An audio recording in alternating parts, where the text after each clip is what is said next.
bienvenue sur la chaîne du Haut Organe Planétaire Expérimental, HOPE, qui est là pour vous permettre de découvrir les différents domaines dont nous avons besoin et les solutions qui existent pour rentrer dans cet âge d'or en commençant par créer les bases concrètes du nouveau monde. C'est le démarrage avant la création d'une université pour que vous puissiez augmenter votre niveau de conscience, vos connaissances et je vous souhaite beaucoup de plaisir dans cette vidéo avec un nouveau thème. Donc, bonjour Cédric, Bonjour Arnella, merci de me recevoir.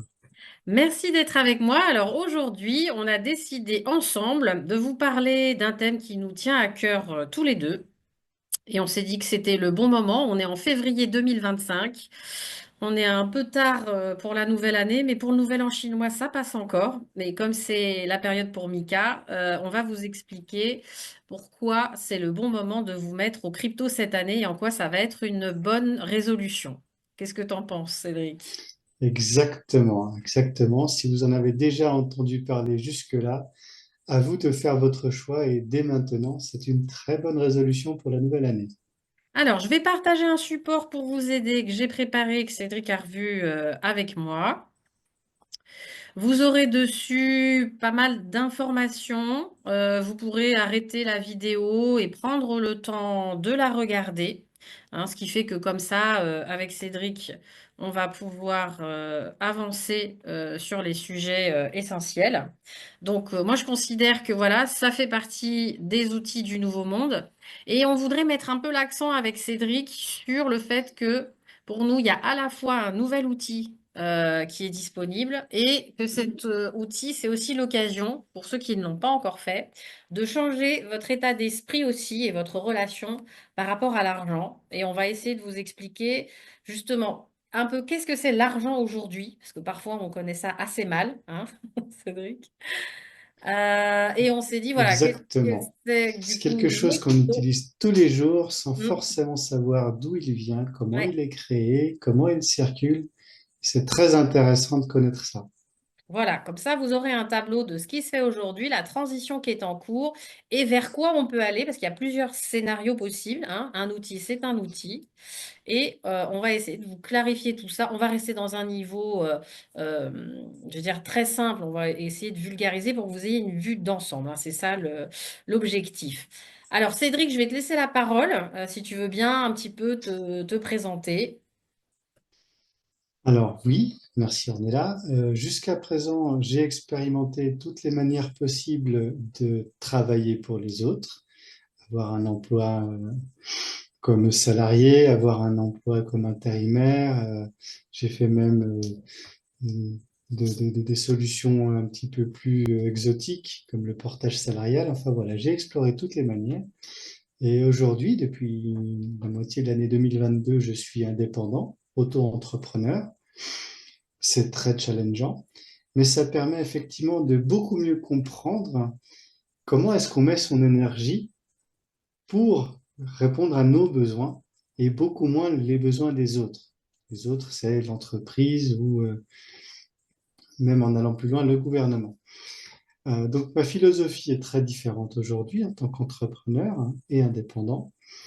Et ma vision à l'argent a changé, a évolué. Et depuis 2019, je me suis intéressé aux crypto-monnaies. Au début, j'ai fait comme beaucoup de gens. J'ai suivi ce qu'on me disait. D'accord. Clique à droite, clique à gauche, etc. Oui, il faut Et bien petit commencer. à petit, je me suis formé. Et Mm. c'est en me formant que j'ai beaucoup mieux compris comment être efficace. Et maintenant, je suis encore allé un peu plus loin. Je suis devenu formateur pour vous aider, toutes celles et ceux qui le souhaitent, à être beaucoup plus efficace avant de devenir autonome et beaucoup plus serein dans ce chemin, si vous le souhaitez. Oui, et d'ailleurs, on fera une deuxième vidéo, on vous l'annonce tout de suite, sur laquelle on rentrera un peu plus dans le détail sur le comment. Là, c'est important d'avoir des bonnes bases, le bon état d'esprit, d'avoir balayé certaines peurs et certaines croyances. Et du coup, on ira un petit peu plus loin dans la présentation de comment cet accompagnement est possible. Voilà. Alors du coup, Merci. les cryptos, on va essayer de voir un petit peu qu'est-ce que c'est, hein. C'est quand même l'objectif de la vidéo. Je vous laisserai mettre en pause ici. Ce qui nous semblait important avec Cédric, c'était que vous compreniez, et j'aime beaucoup sa petite métaphore, donc on va vous expliquer ce que c'est que les cryptos et puis on expliquera ce que c'est que la monnaie classique. Il faut comprendre, surtout tu me reprends, hein, Cédric, si je me trompe. Pour moi, une crypto-monnaie, c'est effectivement une monnaie numérique. Cette monnaie numérique, c'est comme tout, elle a besoin pour circuler d'un support. Donc, c'est une technologie qui est la blockchain.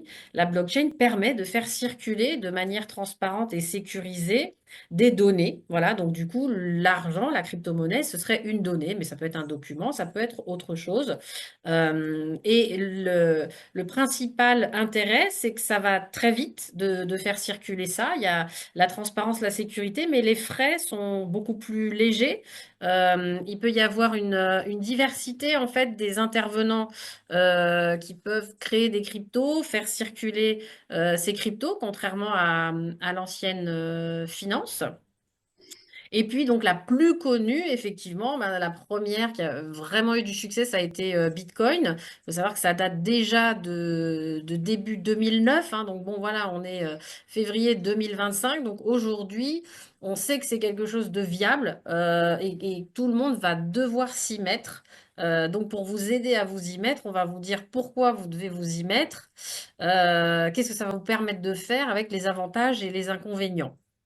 Est-ce que tu vois quelque chose à rajouter, Cédric? Exactement. Et dans les avantages et inconvénients, on peut aussi parler des avantages et inconvénients de ne pas s'y mettre et de rester à la monnaie traditionnelle que tout le monde connaît Mm. et qui a déjà bien évolué depuis ses débuts, et qui est elle aussi très très numérique, hein, soyez-en certains. Oui, on va voir ça justement, puisque ce mois-ci, justement, il y a des nouvelles réglementations qui ont été mises en place. Alors, au niveau de la monnaie que vous connaissez, enfin qu'on connaît tous, eh ben, on la surnomme, elle a plusieurs noms, hein. On parle de l'argent fiduciaire, on parle de la monnaie fiat, on parle de la monnaie dette, hein. Alors, Quesaco, pour qu'on puisse comparer, puisqu'on a vu que l'autre est une monnaie numérique. Alors, derrière le côté numérique, on se dit technologie, on se dit un peu virtuel. Et on va voir que ça fait partie des croyances à casser. Parce qu'en réalité, qu'est-ce que ça veut dire fiat? Eh bien, fiat, ça vient du latin, hein, et donc il faut comprendre que c'est de la monnaie qui tombe du ciel, qui n'a pas de valeur réelle, hein. C'est un chiffre qu'on met dans un ordinateur qu'une banque centrale, hein, décide de créer. Donc elle n'a pas de valeur au départ.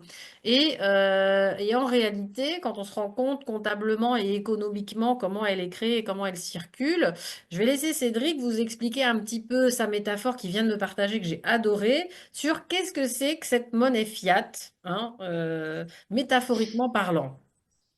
Ah, j'ai trouvé une manière très simple d'expliquer quand vous allez voir un banquier pour faire un crédit. Le banquier crée un trou et il vous loue une pelle pour le remplir. C'est exactement ça. C'est-à-dire que lui, il a créé un trou avec trois touches d'ordinateur. Ça lui a rien coûté énergétiquement, vraiment. Mais par contre, quand il vous loue la pelle, avec intérêt bien sûr, votre énergie pour remplir le trou, c'est ce qui crée réellement la valeur qui est derrière. Voilà, tout simplement. Alors, sans diaboliser la chose, c'est vrai que c'est pratique d'avoir quelque chose qui sert de support, d'échange. On n'est pas en train de prôner le retour au troc, mais c'est comme tout outil. À un moment donné, cette chose-là était entre les mains du peuple, hein. C'était le peuple qui pouvait frapper monnaie et avoir le contrôle. Et il y a eu des changements assez importants, des accords qui ont été passés dans les années 70. Et aujourd'hui, malheureusement, donc, il y a un cours légal qui est posé, mais il faut savoir que les peuples ont perdu leur souveraineté, en fait, au niveau de la monnaie, de la planche à billets. J'ai le soleil qui est en face de moi, c'est magnifique. Du coup, je suis toute moitié ombre et moitié, pardon.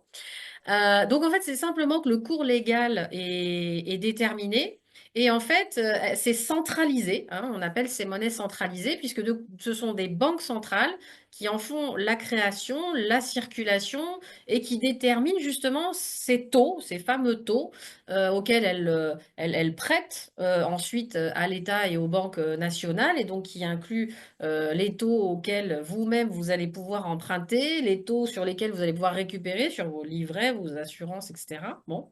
Donc voilà, il faut comprendre que du coup, cette monnaie que vous avez l'impression d'être réelle, bah, c'est comme si on disait, bon, bah, aujourd'hui, on prend les billets de Monopoly, à partir de maintenant, ce sera les billets de Monopoly, ainsi soit-il, fiat.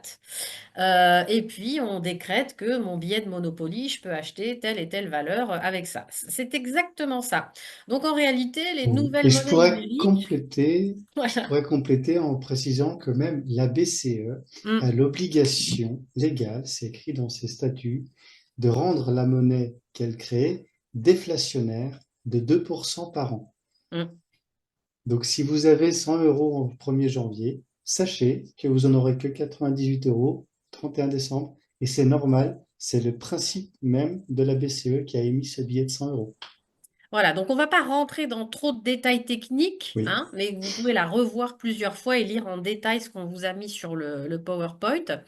Donc, cette centralisation, c'est comme tout, elle a des avantages et des inconvénients. L'inconvénient, c'est que le peuple a perdu la souveraineté sur ce qu'on appelle vulgairement la planche à billets.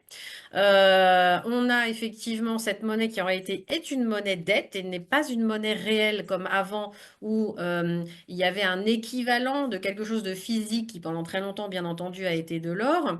Et on partait du principe que cette centralisation, elle offrait différents avantages. Alors en termes de sécurité, c'est le principal, comment dire, intérêt qui est mis en avant avec le fait de pouvoir centraliser en intervenant rapidement en cas de crise économique à travers ces banques centrales. Et je regrette, et il y a beaucoup de plus en plus d'économistes qui se rendent compte que cette politique, hein, avec en ce moment c'est Christine Lagarde qui s'occupe de la gestion des taux, elle se retourne plutôt contre les entreprises, donc du coup contre vos emplois, contre votre pouvoir d'achat. Et que en réalité, l'avantage majeur qu'on attendait derrière cette centralisation, il est loin d'être aussi concret, voire c'est peut-être même l'inverse de ce qu'on aurait pu en attendre. Hein, voilà, donc c'est ça qu'il faut bien comprendre. Alors, Cédric, on continue sur pourquoi c'est le bon moment. Voilà, en février 2025, parce qu'il se passe plusieurs choses, l'actualité est riche. Il faut que vous compreniez qu'il y a l'outil en lui-même et puis il y a toujours un contexte hein, qui nous concerne chacun l'individuel et le global. Donc, au niveau du global, avec Cédric, ce qu'on s'est dit, ben, c'est déjà ce qui est important pour vous de comprendre, c'est que le marché est viable, hein, n'est-ce pas, Cédric? Je pense que tu peux nous en Alors dire quelques oui, mots. comme tu l'as précisé, ça fait depuis 2009 que ça existe, donc 16 ans maintenant. La première crypto-monnaie, hein, elle a 16 ans, les autres crypto-monnaies sont un peu plus récentes. Mais pour la première, elle a prouvé sa résilience, elle a prouvé qu'elle peut bien fonctionner. Et maintenant, elle est en train de prouver que de plus en plus d'acteurs, y compris des gouvernements, des États, des très grandes entreprises et des milliardaires, bien sûr, s'y intéressent de plus en plus près.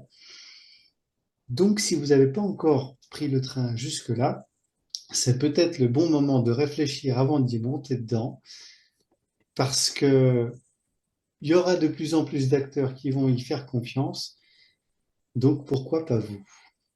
Et surtout, eh ben, c'est comme d'habitude, est-ce que on veut un partage de cette nouvelle richesse et que tout le monde en profite, ou que comme d'habitude, ce soit une élite qui contrôle, une élite qui soit politique, une élite qui soit financière, une élite qui soit aujourd'hui donc technologique, ou est-ce que on va enfin avoir pouvoir tout le monde qui s'y met et qui en récupère une part un peu plus agréable. Parce qu'aujourd'hui, donc, dans les personnages importants, pour préciser un petit peu, tout le monde sait que Donald Trump est vraiment un pro-crypto, il est même en train de créer la sienne. Vladimir Poutine est quand même relativement favorable aussi, même si sur la Russie, la Chine, on vous mettra des tableaux que vous regarderez tranquillement après.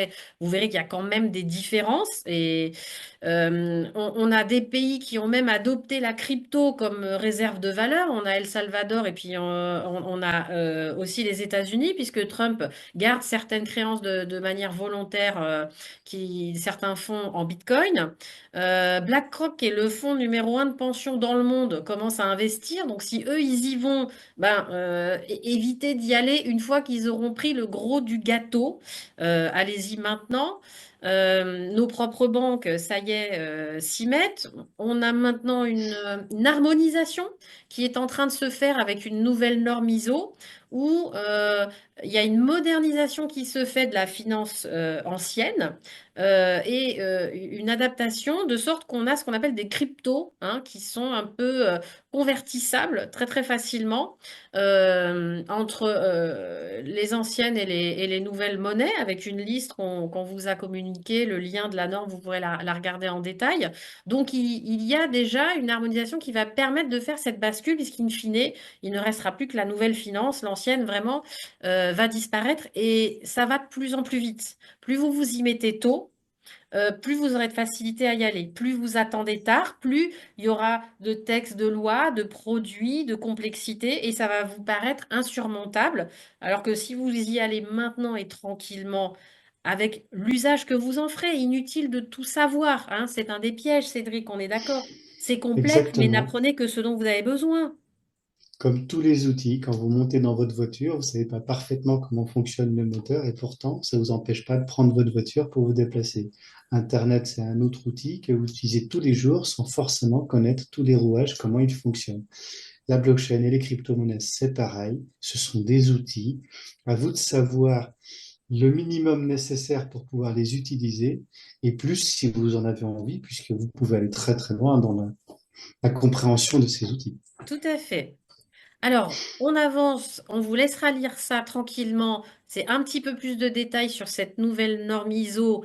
Allez regarder, nous on vous a mis vraiment les points essentiels, mais sachez que c'est en train, après les fonds de pension, d'être adopté vraiment par l'industrie, hein, et que donc du coup, c'est vraiment pour vous rassurer que si les fonds, les États, les fonds de pension et l'industrie s'y mettent, voilà, il est vraiment temps que la majorité des particuliers s'y mettent, hein. Les finances, hein, sont vraiment en train de se rejoindre. Et pourquoi c'est le bon moment? On va aborder le côté un peu moins agréable parce qu'avec Cédric, on s'est dit qu'on voulait faire quelque chose d'objectif, hein, les avantages et puis les risques aussi. Il n'y a rien de parfait, on est d'accord. Alors, pourquoi c'est le bon moment? Cédric vous a un petit peu parlé du système de la dévaluation de la monnaie. Et du coup, on sait que justement, depuis 1971, la fin de l'étalon or, on a connu le passage en euros. Aujourd'hui, vous payez votre baguette pratiquement le prix que vous payiez en francs avant. Voilà, donc on a vraiment une grosse problématique de perte de valeur, de perte de pouvoir d'achat, hein. Donc, ça, c'est vraiment quelque chose sur lequel il va falloir trouver des solutions. La surveillance et le contrôle bancaire, ça aussi, ça fait partie des risques et qui ont été jusqu'à créer au Canada en 2022 les grosses manifestations dont on avait entendu parler avec les camionneurs. Donc ça, c'est des risques et il faut savoir qu'avec la nouvelle finance et les nouvelles monnaies numériques, ça risque d'être encore pire, à moins de savoir comment les utiliser et puis qu'il y ait des mouvements citoyens qui se mettent en place, hein, pour faire respecter les droits de l'homme, hein, avec la propriété, la souveraineté. La problématique, c'est les frais cachés et les intermédiaires qui existent dans le système fiat. Donc, Cédric vous a expliqué, bon ben voilà, comment sa métaphore sur qu'est-ce que c'est quand vous faites un crédit. Le souci, c'est que quand vous faites circuler de l'argent, vous prenez environ 30 euros, que vous faites circuler environ 30 à 50 fois, eh bien, il n'y a plus d'argent qui reste à la fin parce que les frais de transaction sont très élevés et qu'il faut préserver aller vers des solutions qui ont, comme l'espèce, zéro frais de transaction, ou comme la nouvelle monnaie, des frais de transaction petits. Sinon, au bout d'un moment, la banque a tout récupéré et ce n'est ni le commerçant ni vous qui êtes gagnant, hein. Et donc ça, c'est encore pire que la dévaluation. Mais on a les deux qui se cumulent, Cédric, quand même, on est d'accord. Exactement. Tu cites Visa et PayPal sont deux intermédiaires qui prennent environ entre 1,5% et 3%, suivant ce que vous faites comme transaction, le montant, etc. Et ces montants, en plus, ils peuvent être bien supérieurs si vous utilisez encore d'autres intermédiaires pour aller de l'autre côté du monde. Si Tout vous à envoyez de fait. l'argent en Afrique, en Asie ou en Amérique du Mm. Sud, ces intermédiaires prennent des pourcentages encore plus gros. Ça va jusqu'à 20, 25, 30%. Oui, C'est j'ai des bien un exemple pourcentages hein, plus qui... loin, ouais. C'est Ah oui, énorme. oui, Hein. Mm. ça, Plus vous êtes ça pauvre, devient effectivement, voilà. oui, plus vous êtes pauvre et puis plus les frais de transaction sont élevés. Alors là, je vous laisserai le regarder, le mettre en pause, c'est pour vous montrer la taille du marché, hein, qui vous voyez qui ne fait qu'augmenter et les volumes en US dollars sont vraiment déterminants. C'est pour vous aider à vous rendre compte, hein, en plus de tout ce qu'on vous a dit. Alors pourquoi c'est le bon moment? Donc on a dit que c'était bien un marché porteur, donc c'est quand même une richesse potentielle à se répartir plutôt que ce soit quand même toujours les mêmes. Pourquoi? Bah, parce que ça va permettre, avec cette technologie blockchain, de faire des nouvelles choses dont on vous parlera justement avec Cédric au fil du temps et de faire ce qu'on appelle des projets démocratiques et des projets open source, c'est-à-dire de recréer des outils et du capital populaire, ce qui est très important. Aujourd'hui, bah, il y a des banques, des néo-néo-banques. On a connu les nouvelles banques qui étaient les banques en ligne. Maintenant, on a les banques en ligne qui font du euro et de la crypto. Et vous pouvez faire vos courses avec, hein. Il faut plus avoir peur. Et il y a même des cartes avec des solutions où vous récupérez même du cashback. Donc, on parle de choses concrètes d'utilisation quotidienne qui est aussi simple et facile que ceux qui payent déjà avec leur carte de crédit ou leur téléphone. On est d'accord, Cédric, toi, tu l'utilises beaucoup plus que moi. Exactement. Mm. C'est de la même manière que vous utilisez aujourd'hui une carte bancaire ou votre téléphone lié à votre carte bancaire, votre compte. De la même manière, vous pouvez utiliser vos crypto-monnaies et payer chez un commerçant qui reçoit de l'euro s'il n'accepte pas encore de la crypto directement. Mm. Alors pourquoi c'est le bon moment? Parce qu'on a quand même en France un budget et une situation qui est catastrophique et on est loin d'être les seuls. Oui, Indépendamment de ces histoires d'inflation, d'endettement, il y a une grosse perte de confiance quand même vis-à-vis de tous les gouvernements. Vous avez compris maintenant ce que c'est que la monnaie fiat avec son système de dévaluation. Vous savez qu'il y a des gels potentiels qui ont été votés. Les lois sont passées pour des durées de 6 mois. Voilà, donc quand vous allez sur ces nouvelles monnaies en crypto, vous êtes en dehors de ces problématiques-là, ce qui vous permet davantage de protéger votre épargne et votre pouvoir d'achat, sous réserve de le placer en ayant des bons conseils, parce qu'il y a quand même des risques, hein, on est d'accord. On est sur un marché où il y en a certaines qui sont stables, hein, dans les monnaies crypto. Avant, il y avait je ne sais pas combien de monnaies différentes dans le monde, une dans chaque pays. Et ben, la crypto, c'est pareil finalement. Il y aura plein de monnaies différentes. C'est pas plus compliqué, c'est juste nouveau. Et puis elles auront des cours pour s'échanger entre elles. En fait, c'est rien de neuf, hein. C'est simplement une transposition. Vous retrouverez beaucoup de choses similaires. Il y aura une innovation technologique et sur certains concepts, mais il y aura beaucoup de choses similaires. Et le Bitcoin va devenir pour certains un peu le nouvel or numérique pour revenir à du réel. Et il y a beaucoup de crypto-monnaies qui ont beau être numériques, elles essayent de s'adosser quand même sur des choses concrètes pour sortir d'une économie qui soit totalement virtuelle. Donc en fait, le numérique est en train d'essayer de nous ramener à du réel. C'est amusant, Cédric, c'est contre-intuitif. exactement. Mm. Exactement. On a été de plus en plus vers le numérique et certaines crypto-monnaies font le trajet inverse, retombent sur des vraies valeurs qui existent dans la vraie vie réelle. Et ça, c'est important de le comprendre. Donc voilà, je vous laisserai regarder. On vous a mis la taille du marché, les performances.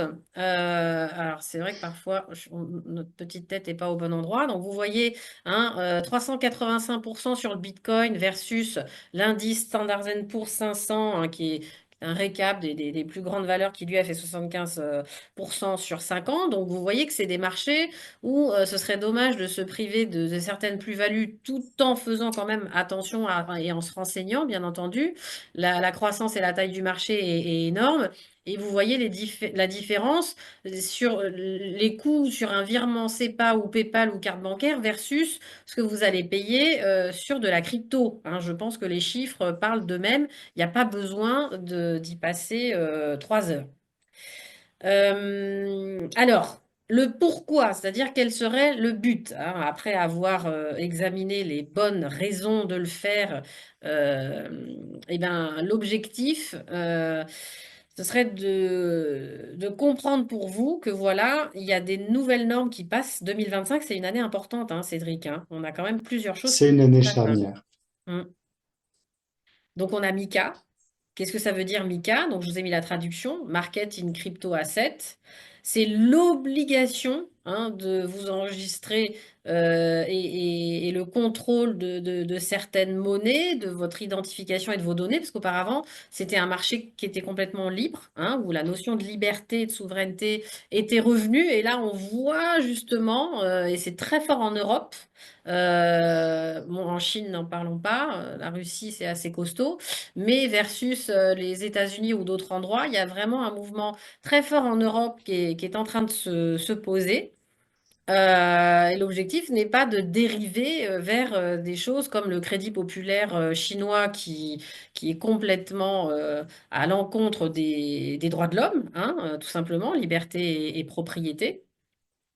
Donc, on vous laissera regarder ces normes. Alors, elles sont censées, comme toujours, protéger les consommateurs. C'est vrai, on a quand même un marché où il y a des risques, vous pouvez avoir des arnaques, mais c'est déjà le cas dans le marché classique. Cédric, moi, je voyais quelqu'un encore hier qui s'est fait arnaquer sur sa carte bancaire. Quelqu'un a réussi à prendre ses numéros de carte. Il ne faut pas vous dire que c'est plus risqué. C'est déjà risqué la finance aujourd'hui. Il y a des études qui montrent qu'il y a des risques dans les deux systèmes et le pourcentage de problèmes dans les crypto-monnaies est largement inférieur, plus de 10 fois inférieur à ce qui peut exister dans le traditionnel. Ah bah tiens, j'ignorais.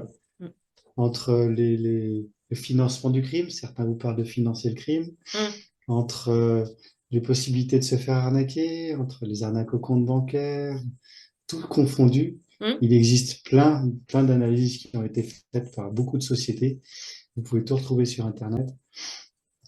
Et vous pouvez voir que la crypto-monnaie, même si ça comporte des risques, ils sont largement inférieurs à ce qui existe dans le monde traditionnel. Ah ben voilà une bonne nouvelle. Voilà, ben ça c'est un très très bon apport. Alors on vous explique quand même ce que c'est que vous allez entendre parler de CBDC ou MNBC, qui en fait est la même chose. C'est simplement une question de traduction anglaise ou française, hein. Donc ce sont toutes les monnaies des fameuses banques centrales, puisque les crypto-monnaies qui existent aujourd'hui sur le marché ont été créées. On est d'accord par des projets d'entreprise, hein, ce sont ou des projets associatifs, hein, donc on C'est par était, des groupes de personnes, on va dire, des groupes de personnes qui ensemble ont décidé de créer une crypto-monnaie. L'outil crypto-monnaie a été créé par des groupes de personnes. voilà. Et donc ces fameuses MNBC ou CBDC, ce sont celles que les banques centrales sont en train de créer pour remplacer en fait la version monnaie fiat, hein, l'euro classique ou l'USD classique. Donc vous avez vu, je vous ai mis un lien, la position de Trump sur le sujet, hein, qui est tout à fait opposé à cette création-là. Il a une grosse pression sur lui pour la créer et pour l'instant il résiste et il est très clair sur le risque de dérive vers un crédit social chinois.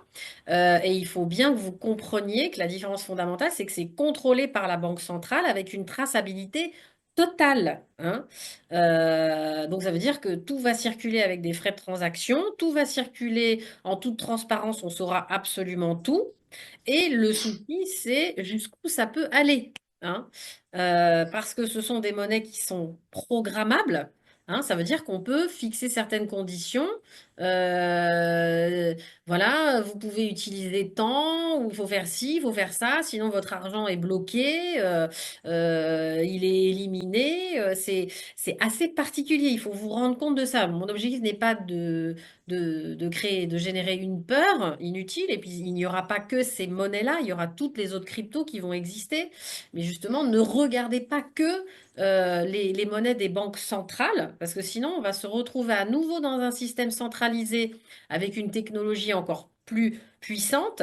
L'objectif, c'est d'aller vers la décentralisation et la récupération de la souveraineté des peuples et des individus de leur argent. Enfin, en tout cas, c'est ce qu'on souhaite, Cédric et moi. Parce que moi, je suis quand même un défenseur des droits de l'homme. Voilà. Si vous comprenez la différence entre quelque chose de centralisé et quelque chose de décentralisé, à vous de faire le tour autour de vous. Qu'est-ce qui existe centralisé? Qu'est-ce qui pourrait exister décentralisé? Et de faire votre choix. Moi, j'ai fait le mien. Voilà, c'est ça. Ben, parce que c'est comme tout, ça évite les dérives, ça évite les abus de pouvoir, ça permet que le peuple soit vraiment aux commandes, puisqu'on nous, en France, c'est république par le peuple et pour le peuple, hein. Autre chose que ça n'est pas une république. Ça s'appelle une technocratie, une oligarchie, ce que vous voulez, mais ce n'est pas une république au sens français, hein, voilà. Alors pourquoi Moi, est-ce qu'on a j'appelle ça intérêt à une le faire? démocrature. Une Ça a démocratie. l'apparence d'une démocratie, ça ressemble à une dictature. Alors, donc, pourquoi, dans quel but? Bah, quand même, on en revient au fait qu'il y a des nouveaux produits qui existent, qui sont souples. Alors, juste pour citer un exemple, moi, j'ai ouvert un petit livret. Mes intérêts, je les récupère tous les jours. Et du coup, j'ai des intérêts composés. C'est-à-dire que chaque jour, je récupère mes intérêts qui, le lendemain, me portent même des intérêts. Donc, je récupère davantage de valeur. Pourquoi? Bah, du coup, parce qu'on peut créer ce qu'on veut. Des monnaies locales, ça existe déjà, mais c'est encore plus facile de créer des monnaies locales et des monnaies libres sur ce système-là. Cédric m'a fait découvrir pour les dons, les financements participatifs, bah, des nouvelles modalités. On reviendra plus dessus sur le comment. L'objectif, c'est de vous donner envie de regarder la suite quand même un petit peu, hein. Tout à fait. Euh, Par rapport à la souveraineté, c'est de comprendre que vous devenez votre propre banque, parce que vous allez être propriétaire de vos toilettes et propriétaire de votre argent. Parce que la monnaie fiat, donc non seulement elle n'a pas de valeur, c'est juste elle tombe du ciel et c'est juste un cours légal, mais en plus, dans un compte bancaire classique, c'est une créance, une reconnaissance de dette que la banque a vers vous. Ce n'est pas vraiment de l'argent dont vous êtes propriétaire. Or, sur les nouvelles cryptos, que ce soit celles des banques centrales ou les autres cryptos d'ailleurs, vous allez vraiment être propriétaire de votre argent. Mine de rien, ça fait quand même une petite différence. Le fait de décentraliser, bah, c'est différent, hein. Il y a de la concurrence, il y a de la suppression d'intermédiaires. Et donc, il y a quand même pas mal d'avantages en termes de protection, de frais. Et puis, c'est ce qu'on voulait avec Cédric, c'était vous dire que c'est aussi l'occasion, dans ce nouveau monde, cette nouvelle technologie, de changer votre rapport à l'argent en reprenant conscience de ce qu'est l'argent, en reprenant le pouvoir davantage sur votre argent et votre pouvoir d'achat et d'aller vers cette autonomie aussi en arrêtant de courir après l'argent. C'est de ne plus faire en sorte que l'argent soit le centre de votre vie et de la plupart de vos décisions. Parce qu'à partir du moment où vous êtes plus autonome, vous maîtrisez mieux et la richesse est mieux répartie, ça va changer l'équilibre dans votre vie et votre état d'esprit, hein. C'est vraiment ça qu'on souhaite aussi vous dire. C'est un ensemble, hein. Qu'est-ce que tu en Exactement. penses, Cédric? C'est tout à fait ça. Remettre de l'équilibre là où il y a des déséquilibres depuis des centaines d'années maintenant. Euh, L'argent est esclavant comme il a été créé, alors que les crypto-monnaies et les nouvelles manières de faire de l'argent sont libérants. Oui, parce Donc, que ça redevient une propriété, ça redevient un outil et un moyen, voilà, et ça n'est plus un but ni une source de stress du moment qu'on a changé son rapport et sa gestion, parce qu'il faut faire les deux, hein. Vous pouvez garder le même état d'esprit et dans les nouvelles crypto-monnaies, hein, c'est pas un souci. Alors, nous, on voulait, voilà, vous inciter à aller dans la réflexion et la discussion. L'argent est au centre de ma vie. Bah non, c'est pour ça que justement Cédric a fait cette première étape d'aller lui-même et d'accompagner les autres vers l'autonomie financière. Et il est en train lui-même d'être dans ces questionnements, justement d'arrêter toute activité alimentaire, voilà, d'être vraiment vigilant à ça, que ça fait partie des étapes par lesquelles il passe. Et il y a des outils de développement personnel dans l'accompagnement et l'académie dans laquelle il est. exactement. C'est vraiment quelque chose de global, hein. On n'est pas juste dans de la recherche pure de performance. On est vraiment dans un nouveau monde, une nouvelle vision, C'est hein. un cheminement personnel qui aboutit vers. Mm. Voilà, hein. Mm. Donc arrêtez de croire que c'est seulement une élite, hein, qui a le droit de créer de l'argent, et arrêtez de chercher à gagner de l'argent, hein. Ça va être de renverser la vapeur et de comprendre que l'argent a besoin de nous pour circuler, puisque c'est nous qui lui donnons sa valeur, hein. Sans nous, il n'existe pas, hein. Et d'aller vers, voilà, l'argent, c'est un moyen. Je dois le laisser couler de source et tomber du ciel. C'est bien finalement d'avoir cette monnaie fiat qui tombe du ciel, très bien, mais on doit individuellement tous le faire en fait, et non pas juste des banques centrales en disant, bah voilà, à partir du moment où je suis qui je suis et je monte mon niveau de conscience et de connaissance, ça doit couler de source et ça doit aller, sans que ça me crée plus de problèmes que ça. Parce que je veux vous dire qu'ils n'ont pas de soucis financiers. Voilà, et donc de revenir au populaire et au réel, c'est une opportunité que cet outil nous propose, parce que l'autre alternative, c'est d'aller encore plus loin dans la centralisation, ce qui ne sera pas dans notre intérêt.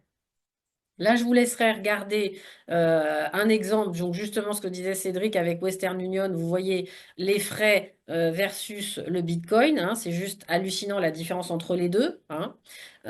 Donc plus on est pauvre et plus on paye cher, hein. Malheureusement, c'est souvent le cas, hein.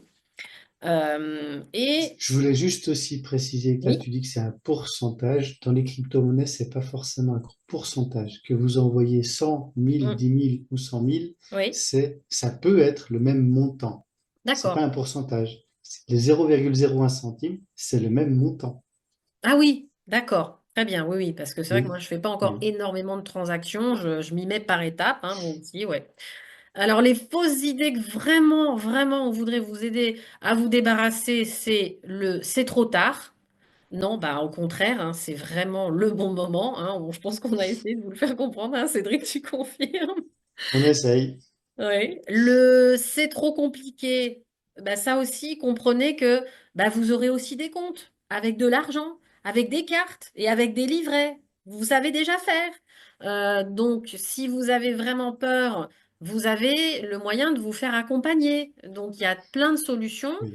et c'est moins compliqué. Inutile de connaître tout le vocabulaire, toutes les différences, mais comprenez la mécanique générale et faites-vous accompagner pour vous rassurer le temps d'apprendre, pour savoir quelles sont celles qui sont stables, qui sont connectées à quelque chose de physique, qui vous correspondent, qui sont des valeurs relativement refuges ou sûres. Et puis maintenant, d'ailleurs, les banques, il y en a qui vous proposent des systèmes d'algorithmes et de sécurité pour être sûr que vous n'ayez pas de pertes importantes ou des choses comme ça.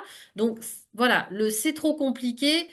Voilà, c'est un changement. Donc il y a une résistance, mais le c'est trop compliqué, oubliez. Le c'est interdit, c'est vrai dans certains pays, mais pas chez nous. En Europe, États-Unis, voilà. Donc il y a effectivement, par exemple, Monero qui est, on l'interdit pas, mais ils essayent de rendre son usage difficile. Voilà, donc il n'y a pas de c'est interdit. C'est Voilà, réglementé plutôt qu'interdit. c'est ça. Le c'est trop risqué. Cédric vous a expliqué qu'en réalité, si vous choisissez bien les bonnes crypto-monnaies, euh, il y a encore moins de risques en réalité que sur l'ancienne monnaie et l'ancienne finance, hein, on l'a déjà vu. Et c'est comme tout, la voiture, c'est accidentogène, c'est pas pour autant que vous arrêtez de l'utiliser. Mm, Vous apprenez à l'utiliser de manière sécure. c'est C'est ça. très important. Et le c'est trop numérique et transhumaniste, bon, bah, ça fait partie de ceux qui refusent d'aller vers la technologie et ses outils. Oui, ça peut être quelque chose qui peut aller vers ça, mais ça dépendra de notre choix et de notre utilisation. Et au contraire, ça peut ramener du lien, ça peut ramener du réel, comme on vous l'a expliqué plusieurs fois. À partir du moment où on n'a plus d'intermédiaire, ben, ça recrée du lien justement entre les humains parce qu'on peut faire les choses et donc directement entre nous et créer des solutions. Donc ça aussi, c'est des a priori et vous pouvez vous en libérer. Donc, dans la conclusion, pourquoi s'y mettre en février? Parce qu'on vous a mis vraiment les réglementations et vous avez vraiment en Europe les nouvelles monnaies qui vont être mises en place à partir de c'est novembre, hein, je crois, hein, ils ont prévu. Il prévoit de les commencer dans la pratique en fin de cette année 2025. Voilà. Important aussi, Cédric, parle-nous du fait que c'est quand même une bonne opportunité actuelle par rapport au marché. Alors Trump, il y a beaucoup de choses qui se sont passées, mais c'est quand même un bon moment de le faire. Il y a encore une bonne performance Le marché potentielle. des Ouais. crypto-monnaies, comme tout, c'est un marché cyclique. Et le Mm, cycle des crypto-monnaies a commencé début 2024 et devrait se terminer milieu 2026. Donc mm. la fenêtre de 2025, c'est la fenêtre idéale pour commencer à comprendre les choses dans les crypto-monnaies. Eh ben, merci Cédric pour ta présence. Voilà, vous pourrez nous poser des questions et je vous montrerai les liens qu'il y aura. Et on vous attend, on vous retrouve pour la vidéo suivante sur le comment, hein, et on ira un petit peu plus loin. Merci beaucoup, Ornella, pour cet entretien fabuleux et pour ce super PowerPoint. Merci beaucoup. À bientôt Cédric. Merci, à tout à l'heure pour la prochaine vidéo. La prochaine fois, voici le programme. On vous en a parlé un tout petit peu.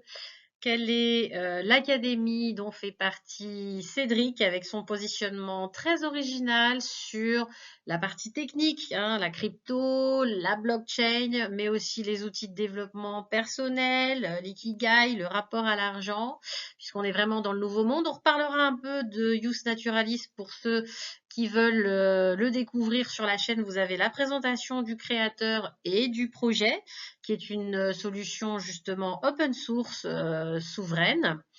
On parlera des solutions qui restent encore après la mise en place de Mika, les quelques wallets que vous pouvez utiliser pour respecter justement votre souveraineté, vos droits de l'homme. Et puis on parlera un peu d'autres projets comme la June ou certaines néobanques pour pouvoir vous aider sur des solutions simples que vous pourrez mettre en place dans votre quotidien.